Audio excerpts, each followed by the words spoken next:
दोस्तों विप्रो लिमिटेड की बात करें तो हमने आज लगभग 1% की तेजी देखी है और पिछले कुछ दिनों से विप्रो में हमने शानदार तेजी देखी है।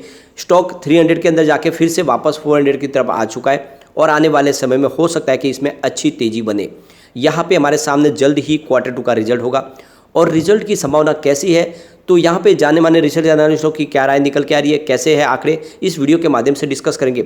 यहाँ पे आप देख सकते हो आईटी सेक्टर इस समय काफ़ी ज़्यादा दबाव से गुजर रहा है और नतीजा ये है कि जो नए फ्रेश एम्प्लॉयज़ को यहाँ पे उनको ज्वाइनिंग करवानी थी वो करवा नहीं पा रहे हैं, उनको अभी फ़िलहाल उनकी तरफ से डिले किया जा रहा है। उसके पीछे क्या वजह है उसको भी जानेंगे और क्या आने वाले समय में आईटी सेक्टर में शानदार तेजी आ सकती है।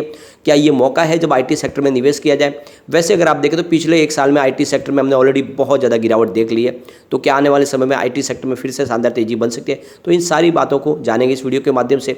सबसे पहले अगर हम आज के कारोबार को देखें तो स्टॉक की शुरुआत 409 पर हुई, लो बना 407 का और हाई है 413 का। अंत में क्लोजिंग शुरुआत वाली ही हुई, यानी 409 पर ही क्लोजिंग रही। 0.99% की हमने तेजी देखी है। पिछले एक साल के हिसाब से देखें तो विप्रो में हमें ऑलरेडी 36% की गिरावट दिख चुकी है। आप देख सकते हो 661 की प्राइस थी, फिलहाल 409 की प्राइस है, तो काफ़ी बड़ी गिरावट है ऑलरेडी एक साल में हुई है 36% की। अब 6 महीने के हिसाब से देखें तो 29% स्टॉक गिर चुका है। 571 के आसपास ही स्टॉक था, तो उस हिसाब से देखें तो काफ़ी ज़्यादा ऑलरेडी गिरावट हो चुकी है। लेकिन 1 मंथ के हिसाब से फिलहाल 0.50% की ऑलरेडी पॉजिटिव माहौल देखने को मिल रहा है, यानी गिरावट थम चुकी है 1 महीने के हिसाब से।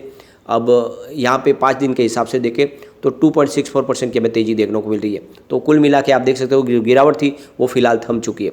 आज हम निफ्टी आईटी की बात करें तो 27,928 के स्तर पर क्लोजिंग रही, जहाँ पे हमने 1.57% की तेज़ी देखी है।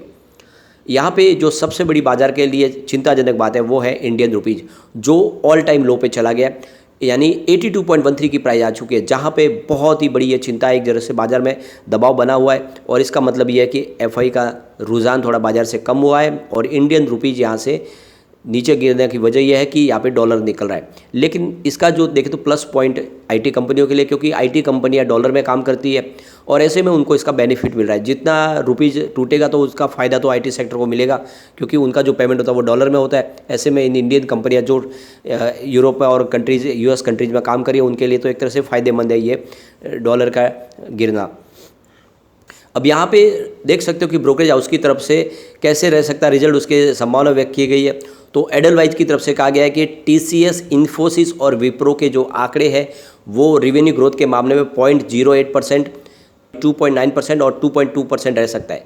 तो यहाँ पे आप देख सकते हो कि जो इस बार जो रेवेन्यू ग्रोथ है उसमें कुछ बढ़ोतरी होती हुई दिखाई दे सकती है। Domestic brokerage house HDFC securities की तरफ से जो कहा जा रहा है कि आईटी कंपनी जो अपनी ग्रोथ है उसकी रेंज 2.4 से लेकर 4% के बीच में हो सकती है। ये अलग अलग कंपनियों की संभावना बन सकती है। और लास्ट क्वार्टर की बात करें तो जो रेवेन्यू ग्रोथ थी वो 1.3 से लेकर 1.8 के बीच में थी। उस हिसाब से देखें तो इस बार बढ़ोतरी होती हुई दिखाई दे सकती है। दूसरी तरफ अगर देखें तो फिलिप कैपिटल की तरफ से कहा गया है कि इस बार जो ग्रोथ है उसमें कुछ पॉजिटिव संभावना दिख सकती है। साथ में जो रुपीज़ की जो डेप्रिसिएटेड हो रही है उसका भी फ़ायदा मिल सकता है और इस आईटी सेक्टर के लिए कुछ इस समय पॉजिटिव संभावना तो बन सकती है, लेकिन मार्जिन में दबाव बिल्कुल रहेगा। फिलिप कैपिटल का कहना है कि जो मार्जिन है वो क्वार्टर ऑन क्वार्टर बेसिस पे स्टेबल रहने की संभावना है, यानी पिछली बार जैसे क्वार्टर थी वैसी ही इस बार भी रहने की संभावना है, यानी उसमें कोई बड़ी आपको गिरावट या बड़ी तेज़ी बनने की संभावना कम दिख रही है। यहाँ पे अगर देखें तो ब्रोकरेज हाउस की तरफ से बाय की कॉल दी जा रही है। उनका कहना है कि आईटी सेक्टर के स्टॉक को इस समय पिक कर लेना चाहिए, जिसमें TCS, Infosys, HCL Tech, Wipro, Tech Mahindra को कहा गया है कि इनमें आपको खरीदारी करनी चाहिए। जो इनके टारगेट भी दिए गए जिसमें आप देख सकते हैं टीसीएस का टारगेट 3620 का है, इन्फोसिस का जो टारगेट दिया गया वो है 1790 का और एचसीएल की बात करें तो 1125 रुपीज़ का टारगेट है और विप्रो के लिए 470 का टारगेट दिया गया है। इसके अलावा अगर टेक महिंद्रा की बात करें तो उसका टारगेट 1080 का दिया गया है। तो इन टारगेट के साथ में यहाँ पे निवेश की सलाह दी गई है ब्रोकरेज हाउस की तरफ से। यहाँ पे एक्सपर्ट का कहना है कि विप्रो की जो इस बार रेवेन्यू ग्रोथ है वो 4% प्लस में रह सकती है और इसकी रेंज देखें तो 3.5 के आसपास रहने की संभावना है। कुल मिला के इस बार जो रेवेन्यू ग्रोथ में बढ़ोतरी की संभावना बन रही है। तो यहाँ पे आप देख सकते हो कि इस बार रेवेन्यू बढ़ता हुआ दिखाई देगा, जो हमेशा लगातार काफ़ी समय से बढ़ रहा है, लेकिन मार्जिन में जरूर दबाव दिखाई दे सकता है। अब यहाँ पे एक दूसरी और बड़ी अपडेट निकल के आ रही है। इन्फोसिस, विप्रो और दूसरी जितनी आईटी सेक्टर की कंपनियां जिन्होंने नए फ्रेश एम्प्लॉयज को सिलेक्ट किया है अपनी कंपनी के लिए, लेकिन अब उनको वो ज्वाइनिंग लेटर नहीं दे रहे।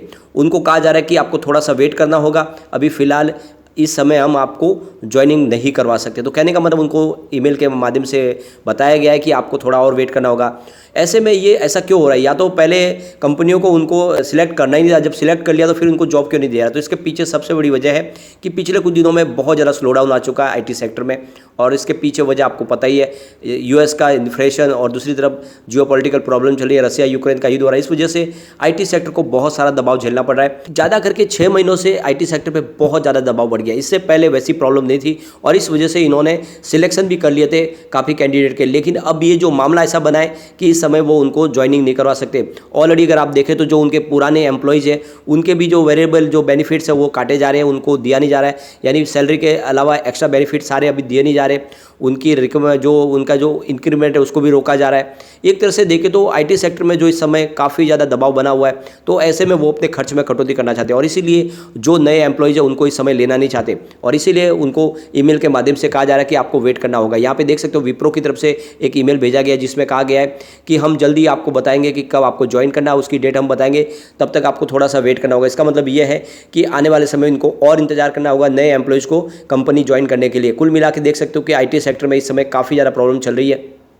यहाँ पे फिलहाल कंपनियां भी वेट एंड वॉच करना चाहती है कि आने वाले समय में कुछ 2-4 महीनों में अगर सिचुएशन और थोड़ी सी अच्छी हो जाती है तब तो इनको ज्वाइनिंग करवाएंगे, और अगर सिचुएशन और बिगड़ जाती है तो हो सकता है कि इनको ज्वाइनिंग न भी करवाए।